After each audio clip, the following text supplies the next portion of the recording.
60,000 असुरों ने मिलकर पूरी पृथ्वी को तहस नहस करने का विचार कर, जिनका नाम था काल के असुर, दानव।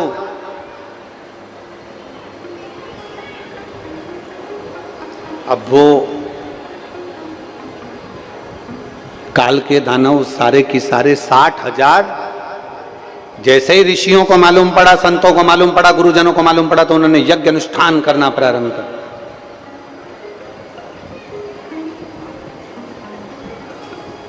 और जो यज्ञ अनुष्ठान करना प्रारंभ किया, उस यज्ञ अनुष्ठान का इतना फल हुआ कि कालके को लगा, वो 60,000 असुरों को लगा कि ये हमारे ऊपर आक्रमण है, कुछ भी करो यज्ञ अनुष्ठान बंद करवा दीजिए। और यज्ञ अनुष्ठान बंद कर दिए। सारे कालकियों ने फिर आक्रमण कर लिया, अपना सत्ता इकट्ठी कर ली, इकट्ठी करी।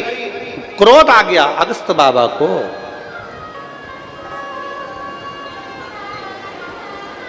अगस्त बाबा को क्रोध आया। देवताओं ने जाकर उनसे विनती करी, निवेदन करा, आप कुछ करिए। अगस्त ऋषि ने कहा, करूं क्या? पृथ्वी पर मैं इनको मारने के लिए जाता हूं, इनको संहार के लिए जाता हूं, इनको भस्म करने के लिए जाता हूं, तो ये सब तो जल के अंदर जाकर छुप जाते हैं, अब करें तो करें क्या?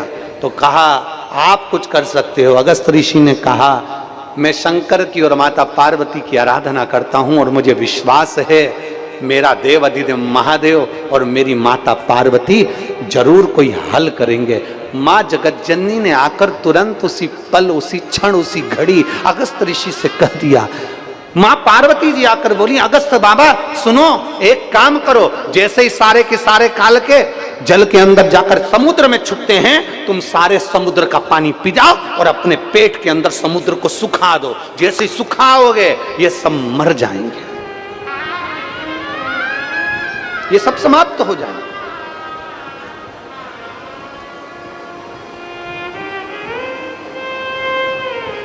आ जाओ।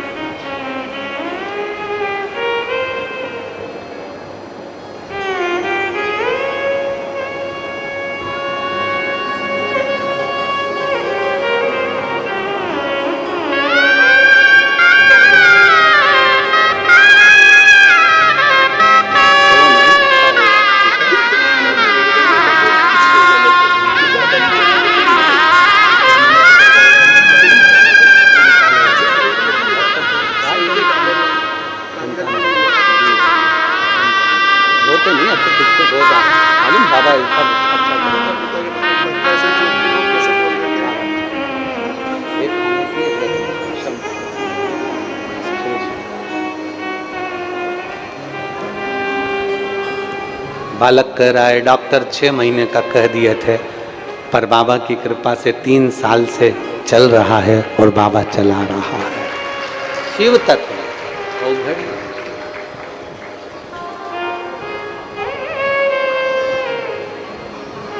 और रिश्ता तेरा मेरा सबसे प्यारा, रिश्ता तेरा मेरा सबसे प्यारा, तू मेरा बाबा मैं हूँ तेरा राधा, मैं हूँ तेरा राधा, तू मेरा बाबा मैं हूँ तेरा राधा, मैं हूँ तेरा राधा। शिव तत्व की प्राप्ति औघड़ी है शम्भु, औघड़ी।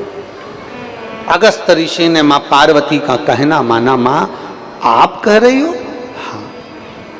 समुद्र निगल गए, पूरे पेट में उसको सुखाने का प्रयास कर, राइट। काल के सब प्राण छूट गए, कुछ बचे, कुछ काल के बच गए, छुप गए, समुद्र में से बाहर निकलकर छुप गए थे, इसलिए बच गए। अब करें तो करें क्या? कौन मार सकता है? कौन मारेगा? कहा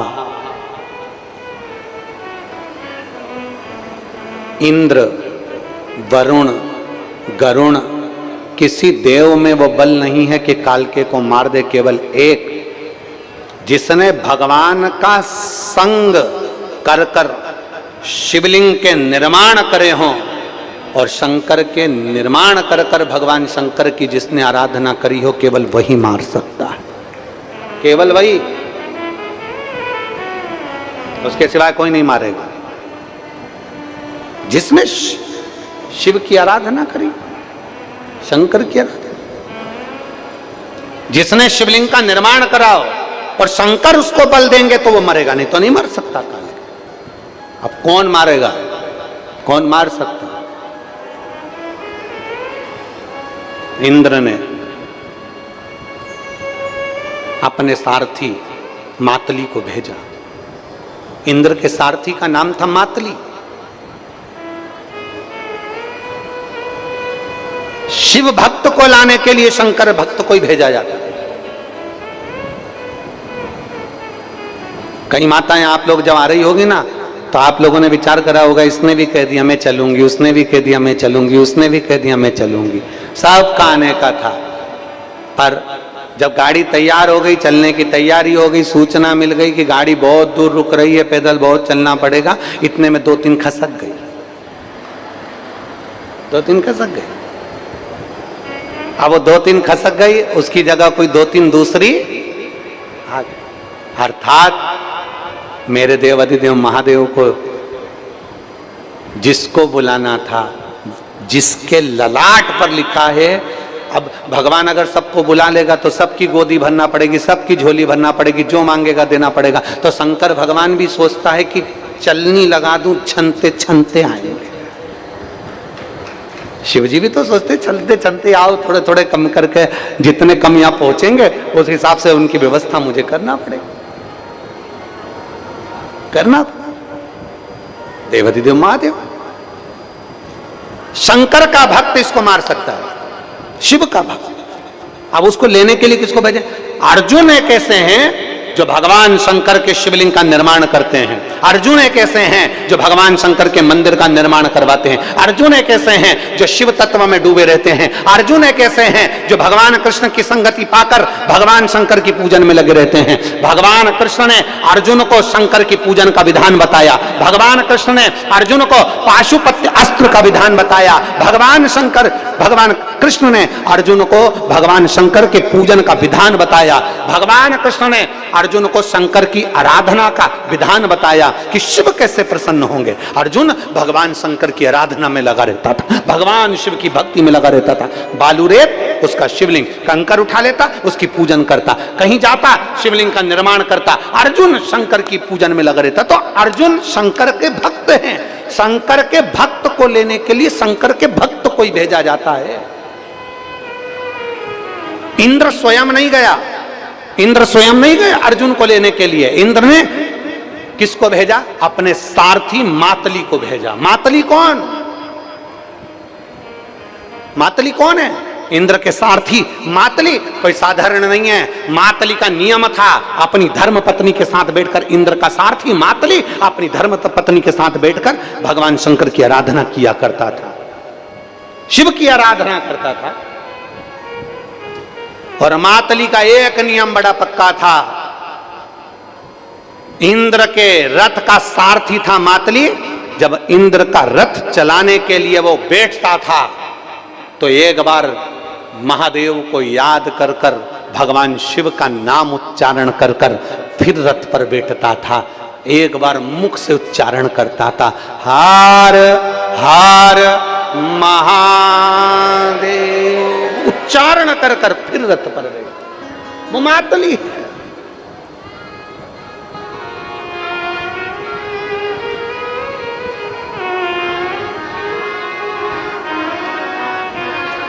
वो मातली। और महाराज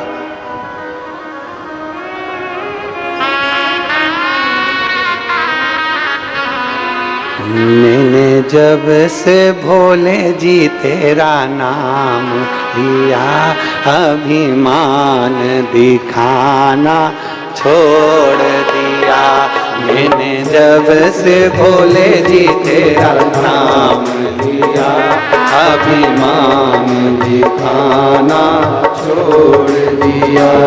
मैंने जब से भोले जी तेरा नाम लिया, अभिमान दिखाना छोड़ दिया। मैंने जब से भोले जी तेरा नाम, सब गाइए। सब दुख काटो मारा, ओ भोला सब दुख काटो मारा। भगवान देव अधिदेव महादेव संपूर्ण विश्व का कल्याण करने वाले भगवान शिव औघड़ दानी।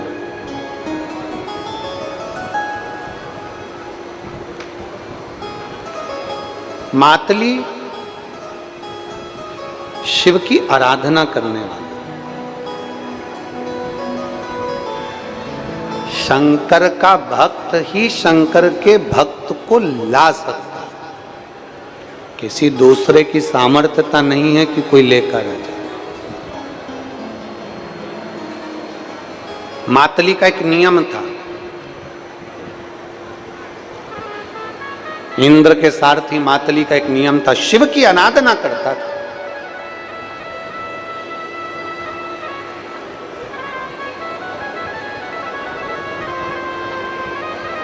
और भगवान की आराधना में ऐसे डूब रहता था, भगवान शिव की आराधना में। इंद्र खुद कहते थे कि मातली तो ये दिन भर शिव शिव शिव शिव जपा करता है। मातली कहता है केवल यही मेरा सार्थक है।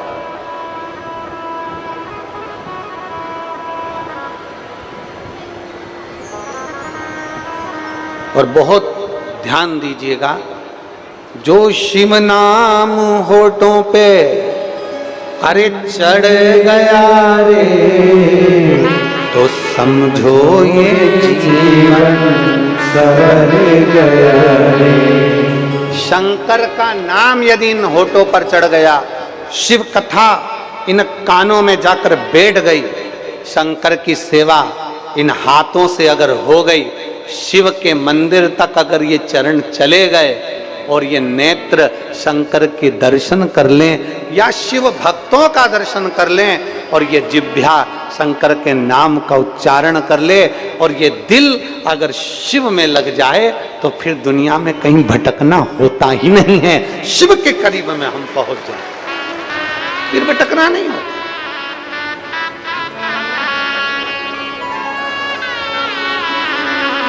अरे मन को बना ले तू शिव का शिवाला, साथ चलेगा तेरे वो डमरू वाला। जिस दिन तुमने इस हृदय को भगवान शंकर का शिवालय बना लिया, फिर भगवान देवाधिदेव महादेव तेरे संग में है।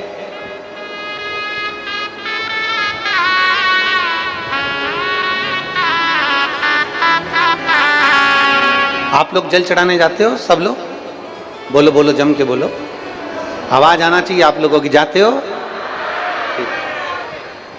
आप लोगों से एक बात पूछें, जब से आपने दिल से महादेव को जल चढ़ाना प्रारंभ करा, उस दिन भले 2 साल हो गए, 6 महीने हो गए, 8 साल हो गए, 2 साल हो गए, 4 साल हो गए, 3 साल हो गए, 6 महीने, 2 महीने, 5 महीने, जितने भी हो गए, आपने जब से जल चढ़ाना प्रारंभ करा, उसके पहले का समय और जब से तुम जल चढ़ाना प्रारंभ करे उसका समय एक अंदाजा लगाकर देखना कि उसके पहले कितने तकलीफ में थे, और जब से विश्वास रखकर तुमने शंकर को जल चढ़ाना प्रारंभ करा, तब से मेरे भोलेनाथ ने तेरा हाथ पकड़कर खींच कर आगे बढ़ाना पड़ा।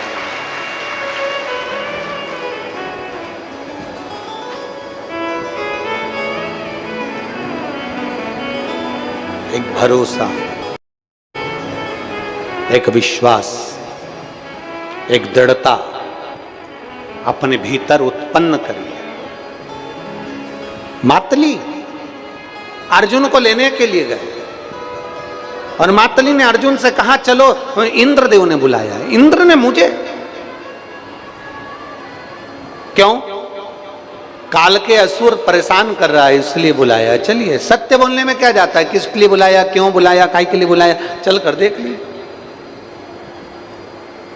चलो, मातली अर्जुन को लेकर पहुंचे इंद्र ने हाथ जोड़कर अर्जुन से कहा कि मैं इस असुर का संहार नहीं कर सकता, पर आप कर सकते हो। अर्जुन कालके को मारने के लिए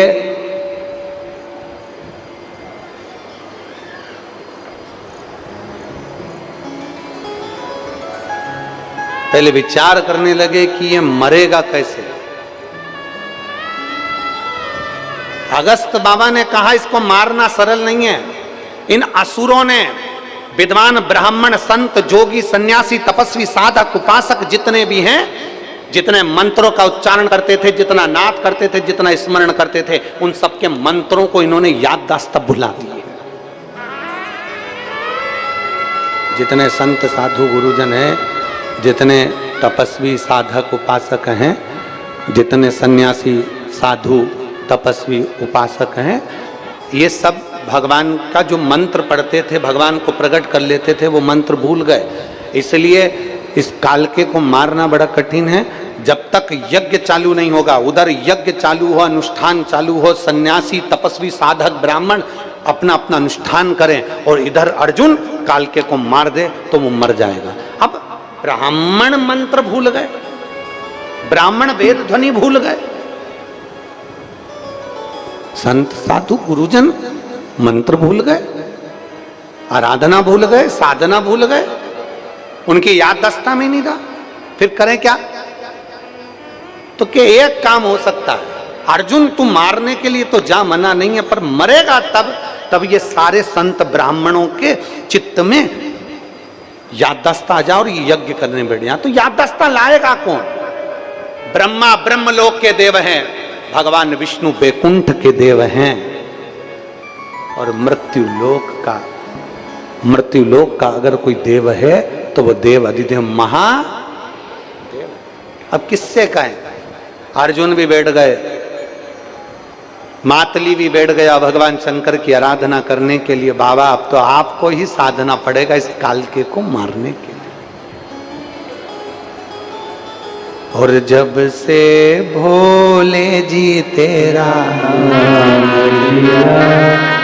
अभिमान खाना छोड़ दिया, इसको कोई नहीं मार सकता। पहले शंकर जी आप कृपा करोगे, संत ब्राह्मण गुरुजन साधु तपस्वी साधक उपासक पृथ्वी पर रहने वाला एक एक व्यक्ति की याददाश्त वापिस आना चाहिए,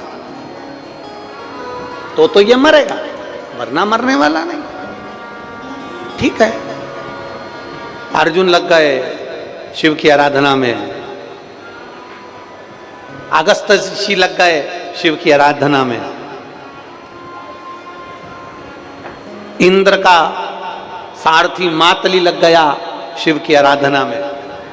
उसी समय पर माता पार्वती जी एक बड़ी सुंदर बुजुर्ग महिला का रूप रखकर, एक नारी का रूप रखकर पास में से निकल कर गई। एक बुजुर्ग महिला का रूप रख, पहचान तो कोई पाता है नहीं। एक बात कहें आपको,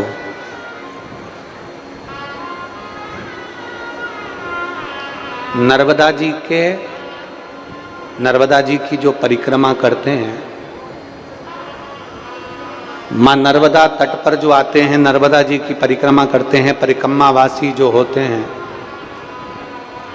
या भगवान शंकर की कथा सुनने वाले जो होते हैं, शिव की आराधना करने वाले जो होते हैं, अगर वो दिल से मां नर्मदा की परिक्रमा कर रहे हैं, वो दिल से अगर शंकर की आराधना कर रहे हैं, तो मेरी माता पार्वती, मां रेवा और मेरे महादेव किसी ना किसी रूप में आकर दर्शन जरूर देते हैं। ये पक्का पक्का।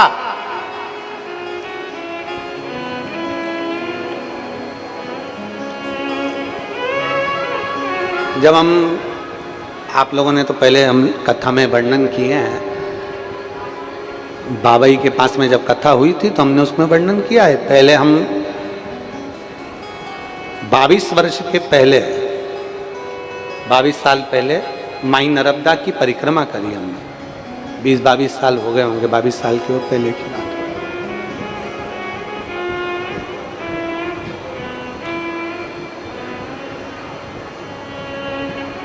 और माई नर्मदा की परिक्रमा करते करते शूलपाणेश्वर की झाड़ियों में जब हम पहुंचे, हमारे साथ में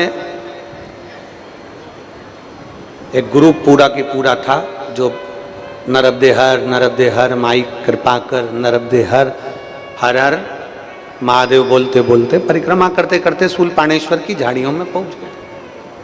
अब वहां पर अभी अभी तो नर्मदा परिक्रमा में ऐसा नहीं होता कि कोई सामान आपका छुड़ा लिया जाए। पहले जब हम लोग परिक्रमा करे थे उस समय पर तो वह जंगल में सब कुछ उन्होंने ले लिया था, कुछ भी नहीं रखा था, कुछ भी,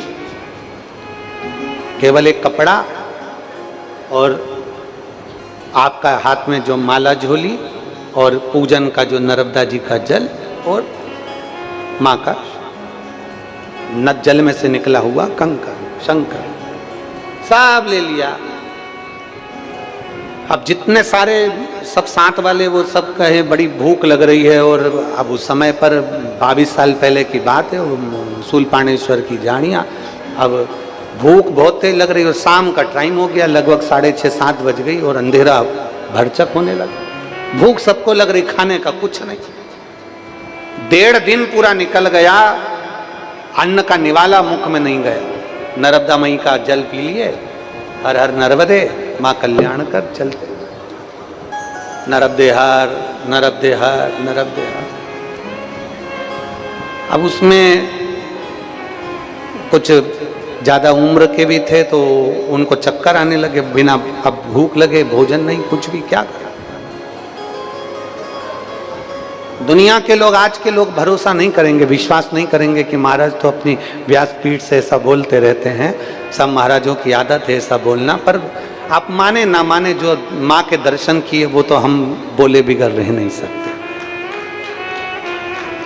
शूलपाणेश्वर का जंगल, खाने की कोई व्यवस्था नहीं, कोई बहुत दूर तक जंगल ही जंगल नजर आए, अब करे क्या। अपना शाम का जो झोली थी पूजन की उसको निकाल कर बस माला कर रहे थे।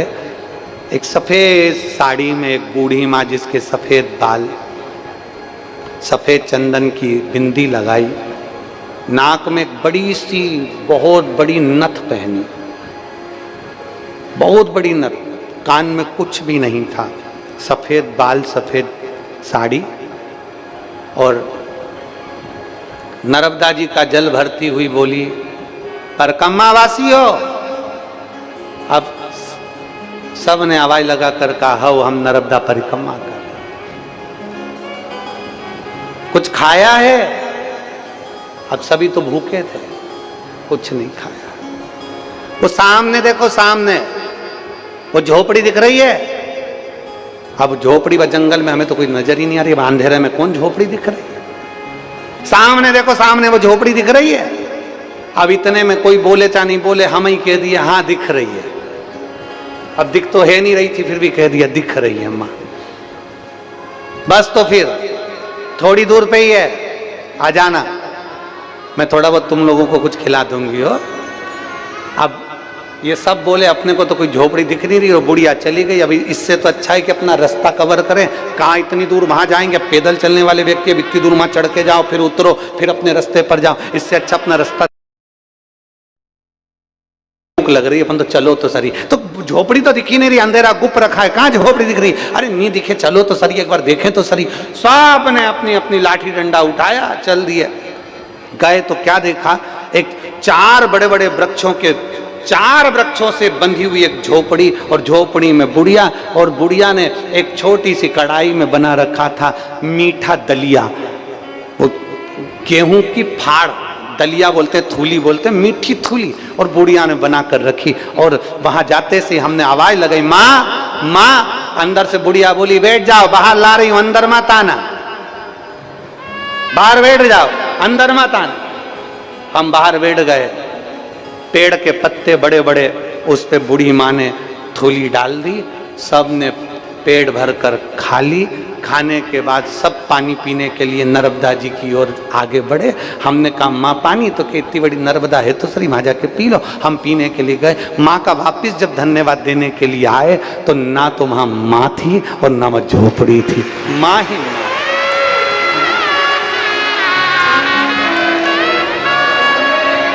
दुनिया को लगता है ये बहता पानी है, दुनिया कहती है बहता पानी है, पर एक बार दिल से पुकार कर देखना वो माई नर्मदा है। उसको दिल से, आज भी हम लोग ये कथा कहते हैं, हमारी रोंगटे पूरे खड़े हो गए। आज भी ये कथा कहो, ऐसा मन का स्मरण होता है जैसे माँ बड़ी नथ पहनकर, बड़ी सफेद बिंदी लगाकर, सफेद बाल, सफेद साड़ी, और सामने पूरे रोंगटे शरीर के खड़े हो जाते पूरे। उसको मानो तो मैं गंगा माँ हूं और ना मानो तो बहता पानी। आप मानो तो ठीक है, ना मानो के तो आपके ऊपर निर्भर। जैसे शंकर की कथा, आपका विश्वास है कि बेलपत्र औषधि बनेगी तो औषधि बनेगी, आपने सोच लिया कि भरचक होने लगा, भूख सबको लग रही, खाने का कुछ नहीं। 1.5 दिन पूरा निकल गया, अन्न का निवाला मुख में नहीं गया। नर्मदा मई का जल पी लिए, हर हर नर्मदे, मां कल्याण कर चलते, नर्मदे हर नर्मदे हर नर्मदे हर। अब उसमें कुछ ज्यादा उम्र के भी थे तो उनको चक्कर आने लगे, बिना, अब भूख लगे, भोजन नहीं, कुछ भी, क्या करें। दुनिया के लोग, आज के लोग भरोसा नहीं करेंगे, विश्वास नहीं करेंगे कि महाराज तो अपनी व्यासपीठ से ऐसा बोलते रहते हैं, सब महाराजों की आदत है ऐसा बोलना। पर आप माने ना माने, जो माँ के दर्शन किए वो तो हम बोले बिगड़ रह नहीं सकते। शूलपाणेश्वर का जंगल, खाने की कोई व्यवस्था नहीं, कोई बहुत दूर तक जंगल ही जंगल नजर आए, अब करे क्या। अपना शाम का जो झोली थी पूजन की, उसको निकाल कर बस माला कर रहे थे।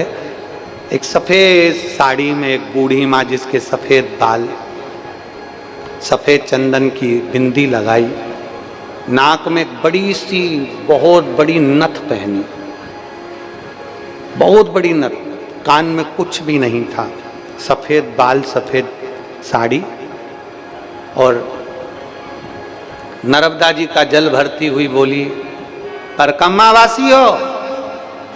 अब सब ने आवाज लगा कर कहा, हो हम नर्मदा परिक्रमा कर। कुछ खाया है? अब सभी तो भूखे थे, कुछ नहीं खाया। वो सामने देखो, सामने वो झोपड़ी दिख रही है। अब झोपड़ी व जंगल में हमें तो कोई नजर ही नहीं आ रही, अंधेरे में कौन झोपड़ी दिख रही है। सामने देखो, सामने वो झोपड़ी दिख रही है।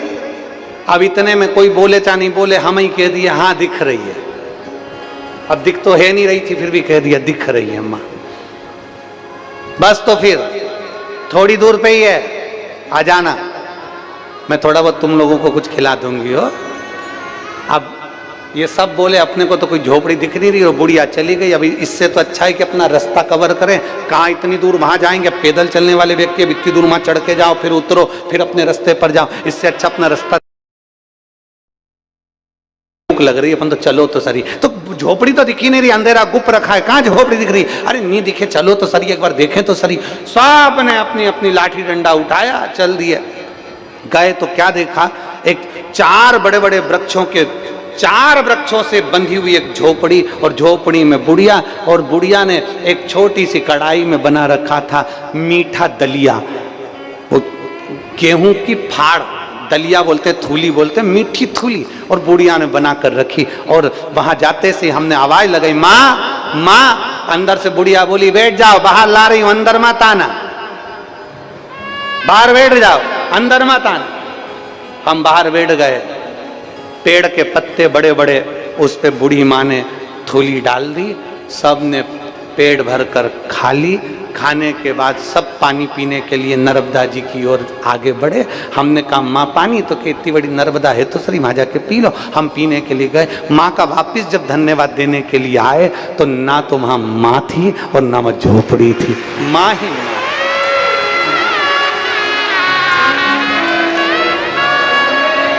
दुनिया को लगता है ये बहता पानी है, दुनिया कहती है बहता पानी है, पर एक बार दिल से पुकार कर देखना वो माई नर्मदा है। उसको दिल से, आज भी हम लोग ये कथा कहते हैं, हमारी रोंगटे पूरे खड़े हो गए। आज भी ये कथा कहो, ऐसा मन का स्मरण होता है जैसे माँ बड़ी नथ पहनकर, बड़ी सफेद बिंदी लगाकर, सफेद बाल, सफेद साड़ी, और सामने पूरे रोंगटे शरीर के खड़े हो जाते, पूरे उसको मानो तो मैं गंगा माँ हूं और ना मानो तो बहता पानी। आप मानो तो ठीक है, ना मानो के तो आपके ऊपर निर्भर। जैसे शंकर की कथा, आपका विश्वास है कि बेलपत्र औषधि बनेगी तो औषधि बनेगी। आपने सोच लिया कि शंकर पर चढ़ा हुआ जल औषधि है तो औषधि बनेगा। आपने सोच लिया कि रुद्राक्ष का जल औषधि है तो औषधि बनेगा, निश्चित है। और अगर विश्वास नहीं है तो कोई मतलब का नहीं, फिर तो तुम कहीं नहीं जाओ तो अच्छा, अपने घर पे बैठो, बढ़िया छाछ पियो, रोटी खाओ, दलिया बढ़िया खाओ, खेत पे काम करो, फालतू का काम मत करो। काय को कथा में जाओ? विश्वास ही नहीं है तो कथा में जाने से मतलब क्या? क्या मतलब का? भरोसा है तो भगवान है, और भरोसा नहीं, मानो तो मैं गंगा माँ हूं और ना मानो तो बहता पानी। मानो तो माई नर्मदे हार,